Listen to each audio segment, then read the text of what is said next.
కలియుగ వైకుంఠం తిరుమలగిరులు శనివారం నాడు భక్తజన సంద్రమయ్యాయి.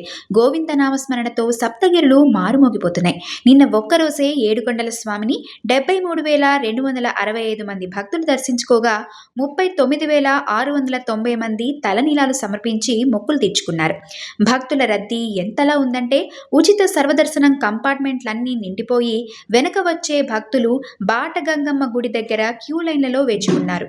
మీరు గనక ఉదయం 8 దాటిన తర్వాత లైన్లోకి వెళ్తే స్వామివారి దివ్య దర్శనానికి ఏకంగా 24 నుండి 30 గంటల సమయం పడుతుంది.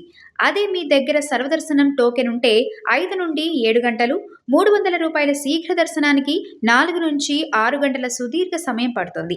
నిన్న ఒక్కరోజే శ్రీవారి హుండీ ఆదాయం 4.26 కోట్లు రాగా స్వామివారి ప్రసాదంగా 4.09 లక్షల లడ్డూలు అమ్ముడయ్యాయి. అలాగే 2.98 లక్షల మంది భక్తులు అన్నప్రసాదం స్వీకరించారు. 3,899 మందికి వైద్య సేవలు అందాయి. ఎన్ని గంటలు వేచి ఉన్నా ఆ వెంకటేశ్వరుడి ముఖ దర్శనం కాగానే భక్తుల అలసటంతా క్షణంలో మాయమైపోతుంది. మీ తిరుమల యాత్రను ఈ రద్దీని బట్టి జాగ్రత్తగా ప్లాన్ చేసుకోండి. తిరుమల సమాచారం మీకు నచ్చినట్లయితే వెంటనే లైక్ చేసి షేర్ చేయండి.